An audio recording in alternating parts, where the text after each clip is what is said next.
มหาการุณิโกนาโถตถาคตภควานบุตรปัจเจกพุทธอรหันตภารัตรัตนะโบริสัตวะบาบาสาเหบดรบีอเมริกานโมพุทธายะนโมธรรมายะนโมสังฆายะเจพิมสังเคโชดังโชกีโชกนำลาสังโชบาโดดักนีกับโซเจดังเกจินโซกิเปโซนัมกีโดลาพินสีสังเกดุปายโชสิมเจนัมกีสัมปานังโลเจจิตาจิตาวาเสสุงทัดมงเทกไปโชกีคนโลสุมานิเปเมหุม Homage to the blessed one, the worthy one, the perfectly self-enlightened one. Good morning and respected, most venerable and greeting to all upasok, upasika, all followers from Wat Puttapanya or from other places.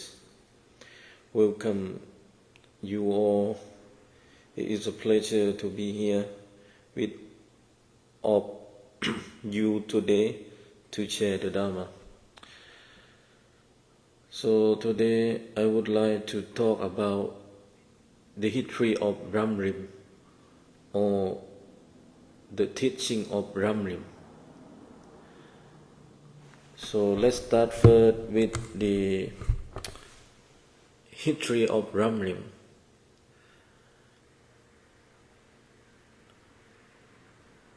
So Ramrim actually from Gelugpaksai, and we will come to see more the informations. So the origin and history of Ramrim, the term Ramrim means in Tibet, with Tibetan language, Ramrim is in Tibetan language. Literally translated to state or path to enlighten. In the 11th century, Buddhism in Tibet faced widespread confusion and misinterpretations of the teaching. To restore clarity, King Yeshe O and his nephew Changchop O invited the renowned Indian master Adisa Dipankara to Tibet. So remember that Adisa Dipankara, he was a master from Vikramshila. Originally he from Bangladesh. So in the current understanding, he from Bangladesh, but at that time he from Bengal. So to address the situation, Master Adisa compiled the foundation text that we call Bodhipatipadipa. Bodhipatipadipa. The meaning is the ram for the path to enlightenment. This text centralized and organized all 84,000 teachings of the Sakyamuni Buddha or Sammasambuddha in Pali into a clear, logical and step-by-step framework. Master Adisa Dipankara frameworks became the foundation of the Kadampa tradition, and I mentioned you already before in the topic of Tibetan Buddhism history, and deeply influenced all major schools from Tibetan Buddhism. Later in 14th century, Je Tsongkhapa, or in Tibet, understanding from master, from Rinpoche, from Lama, from Kuchula, from Anila, they will call Je Rinpoche. So when they are talking about Je Rinpoche, mean Je Tsongkhapa, can be Je Tsongkhapa.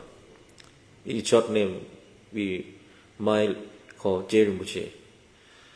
Je Tsongkhapa explained that upon his framework to write the Ramrim Chenmo, the great thesis on the state of the path to enlightenment, which remain one of the most authoritative texts on the subject today. So let's see the key vocabulary: stage of the path to enlightenment. This is the word of this. Ages, context, and satellite and organize. So let's see the core teaching and structure of Ramrim. The three scope of practitioners, the three beings. The Ramrim structures spiritual practice according to three levels of motivation and capacity. The small scope initial levels go to avoid rebirth in lower realm. First, the goal to avoid rebirth in the lower realm. So can be hell, hungry, ghosts, animals, There is the unhappy realm, I can say that.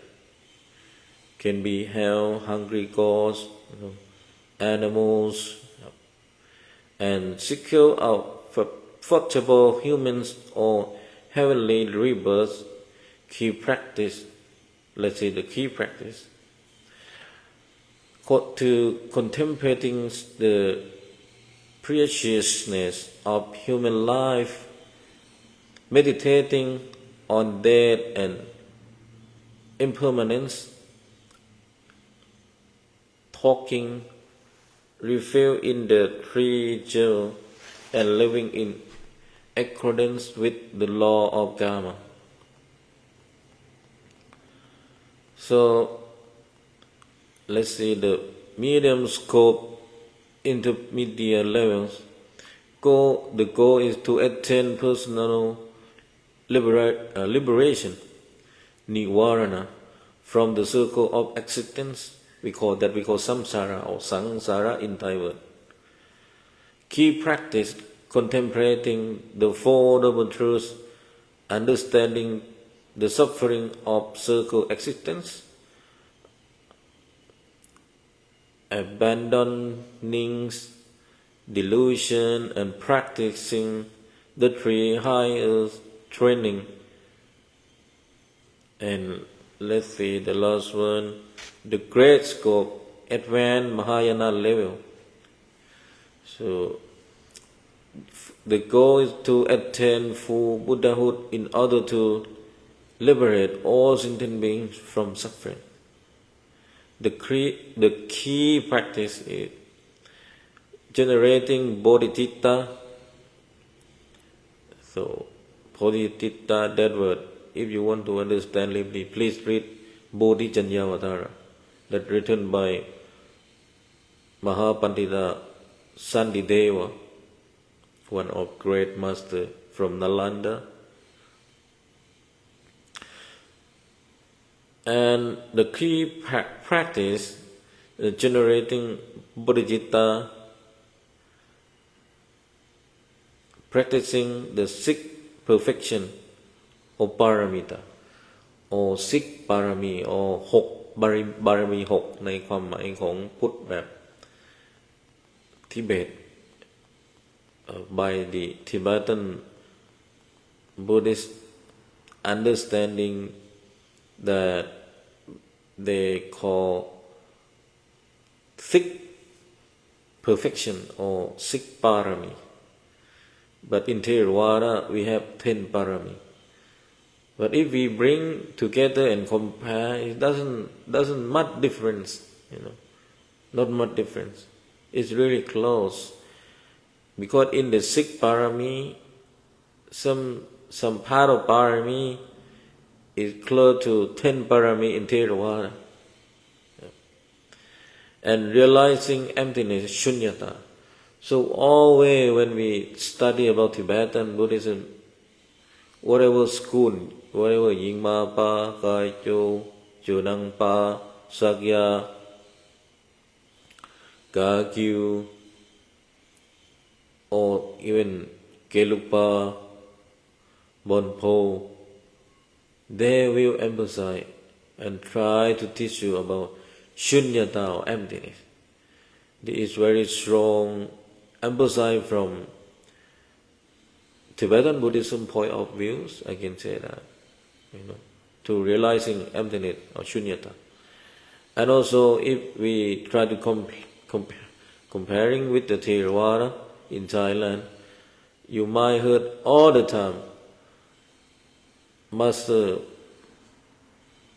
Buddhadasa, he always mentioned about shunyata or emptiness, or we call ความว่าง shunyata or emptiness means ความว่าง ว่างเปล่าจากความหมายแห่งความเป็นตัวตน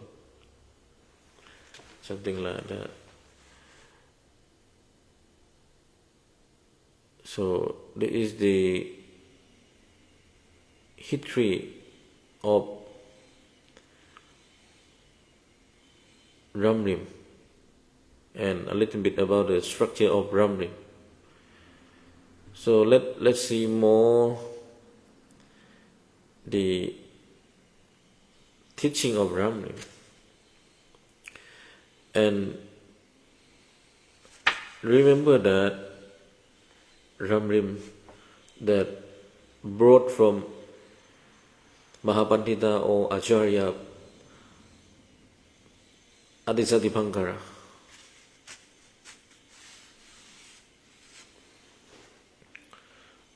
And that time he from Vikromshila.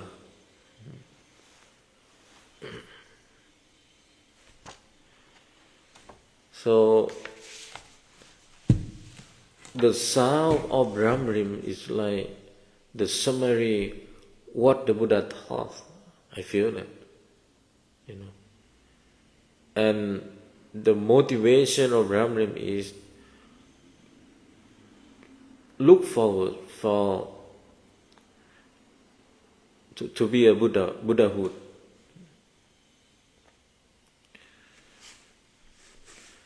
It is right that the Ramrim it come from what the Buddha taught, but when I look the body of text, there are more emphasis about how to be a Buddhahood. Because when we are talking about the teaching of the Buddha, we have so many kind of teaching, right? But in the basic understanding that the Buddha taught about the Eightfold Paths, the Four Noble Truths, Shunyata or emptiness, and many sutras from Theravada point of view. But I feel that Ramrim is pushed more or emphasize more about the motivation how to be the Buddhahood.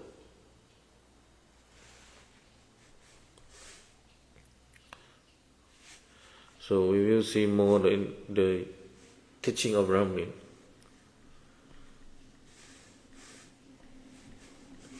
So the motivation sometimes is all the time is very important. I mean, the motivation to be Arahanta or to be Bodhisattva or to be Buddhahood. And the teaching of motivation, how to be Arahanta or how to be Bodhisattva or how to be Buddhahood, it is very important, and we not found too much about that kind of book. We will found, okay, there is the teaching of the Buddha, there is the Four Noble Truths, there is the Eightfold Path, We found that. We found that kind of information. But the motivation, inspiration that we found from the Buddha to be Arahant or to be Bodhisattva, to be Buddhahood, is not easy to find that kind of book. Right?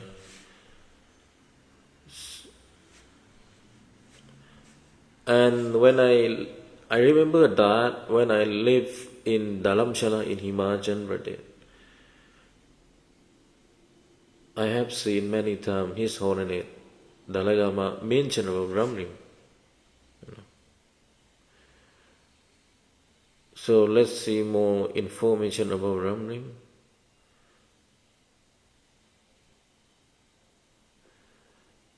The teaching of Ramrim and first the foundation realizing on the spiritual teachers.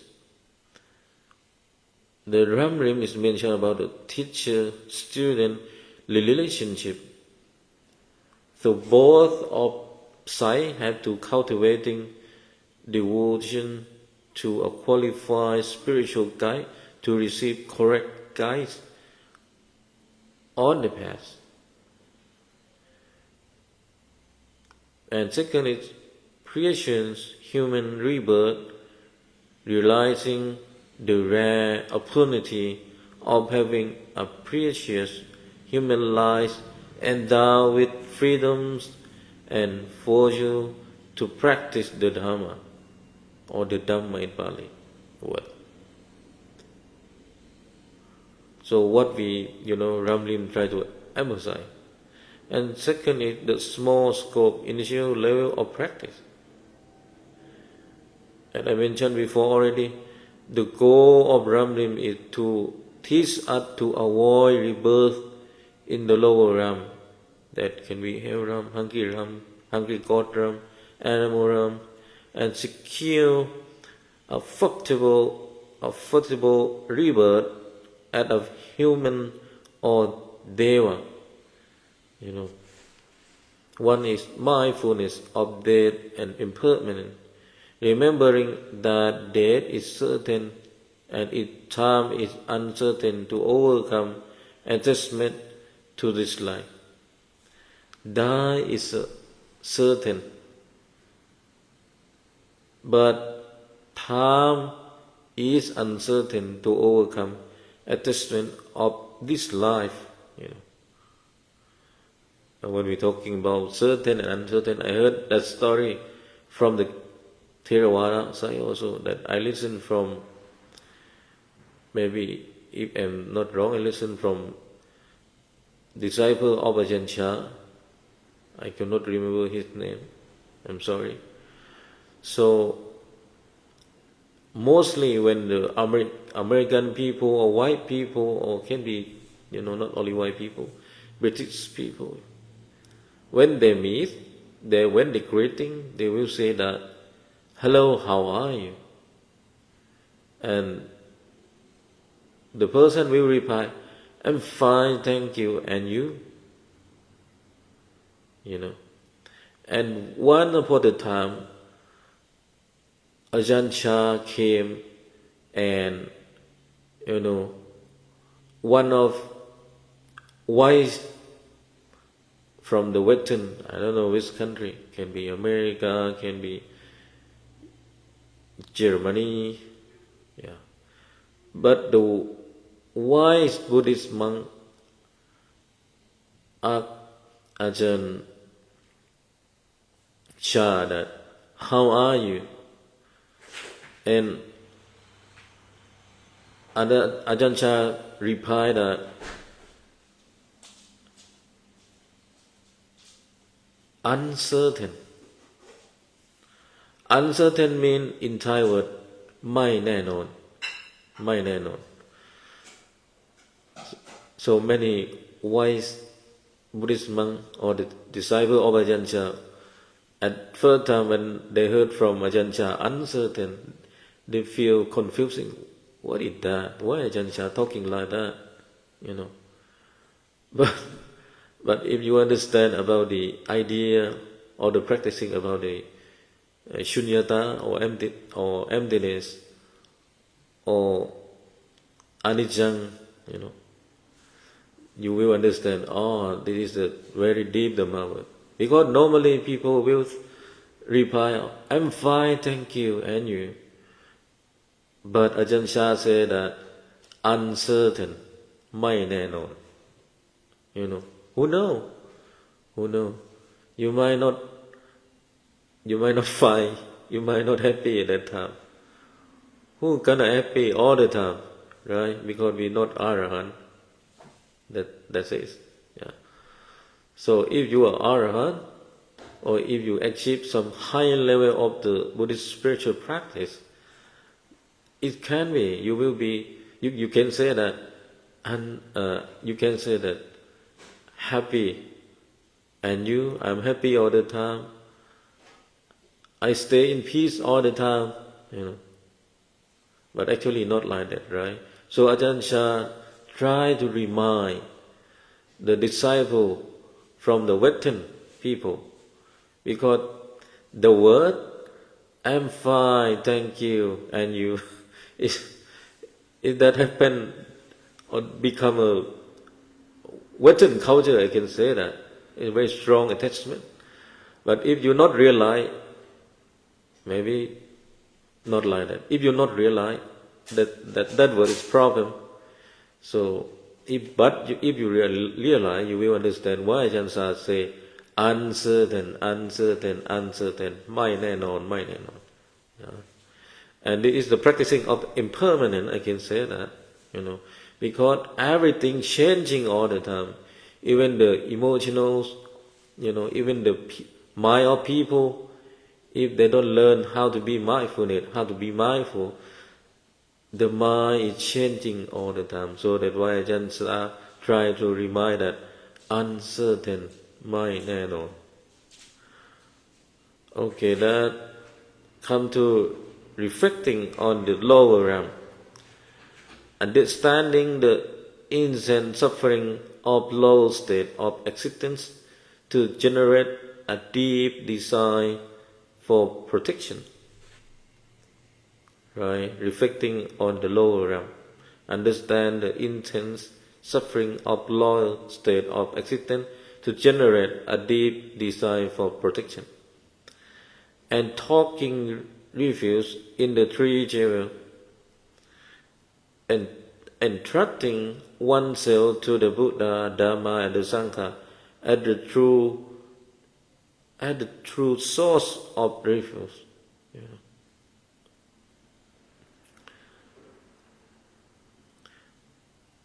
These are two sources of review. The previous, I can say, the previous or sources of review.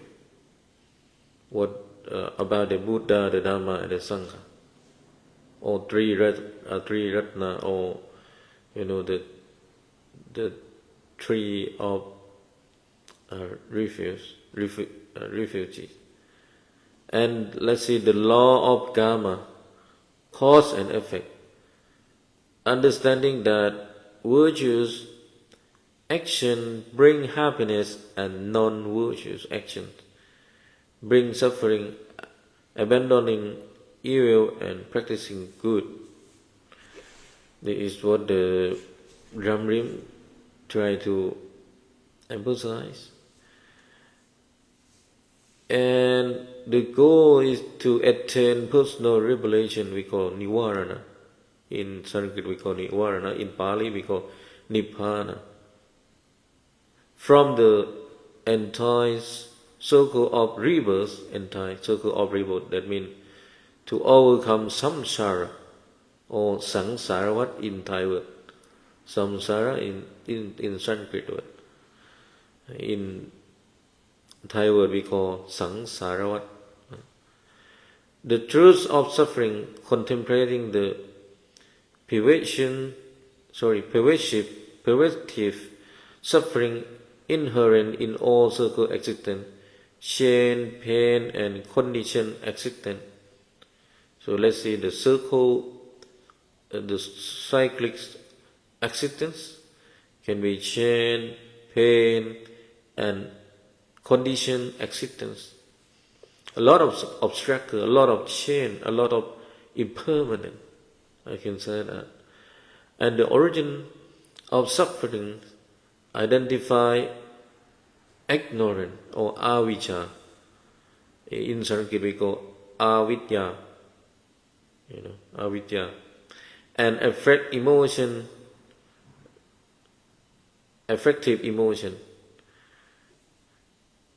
such as the attachment and anger at the root cause of suffering. The attachment, anger at the root of suffering. Not only anger, can be greedy, any kind of negative thing. This is the root of cause of suffering. And the three higher trainings, when we that Ramrim tried to emphasize, is higher ethics we call Shila or Seen in Thai word. Sometimes Indian people also call that Seen as Sila. The living a morally disciplined life, how the importance of living a morally disciplined in life, especially in the modern lives for right now, here and now, how to practicing the morally discipline, how to practice sila, I can say that, in the human life, and especially in the modern life. Higher concentration, samadhi, the developing single pointed mental focus, and higher wisdom, pratya. So in Tibetan we call pratya. Not exactly a Tibetan word, it is the Sanskrit word, pratya, like Pratya Paramita Sutra, like that. And cultivating insight into the true nature of reality. And let's see, the great scope advanced Mahayana level of practice grow is to attain full Buddhahood in order to liberate all sentient beings from suffering. Because the quality of the Buddha is higher and worldwide, benefit for all sentient beings. So that's why Mahayana try to emphasize, please become a Buddhahood. So the great scope advanced Mahayana level of practice try to emphasize the developing bodhicitta that you can learn from Bodhicharyavatara, the generating the loving kindness to the benefit of all sentient beings, and truth, compassion, and loving kindness. And lastly, that Ramrim Shenmo tried to emphasize about the sixth perfection of paramita. The number one is generosity, dana, giving freely without expectation. Let's see, if you want to do dana, before you do, during you do, after you do, that try to generosity, dana, giving freely without expectation. You will get already punya or merit, you will get already, but don't make a strong hope, and strong hope can be very strong attachment too, right? And second is ethic or sila, maintaining the purity of conduct, and patience, khanti, enduring hardship and anger with peace, and altruistic effort, virya, joyful, perseverance in virtue and meditation, dhyana in Sanskrit word, achieving calm, abiding. So in Tibet we call Kom means meditation. And the last one is wisdom or prajna, realizing spiritual insight, vipassana. Realize emptiness, shunyata, understanding that all phenomena are dependent, arising, and lack inherence, independent existence, with permanently eliminates ignorant, And so for now and for today, I will stop from now. And thank you for you all pay attention and be patient with me. So I hope my Dhamma talk that you will gain some benefit for you to understand about Dhamma from the different point of view. And lastly, I will keep blessing in Pali chanting. Bhavatu sappha manghalang rakhantu sappha devata sabba buddha anubhavena sabba dhamma anubhavena sabba sankha anubhavena satha soti bhavantu te. Thanks again. See you next time.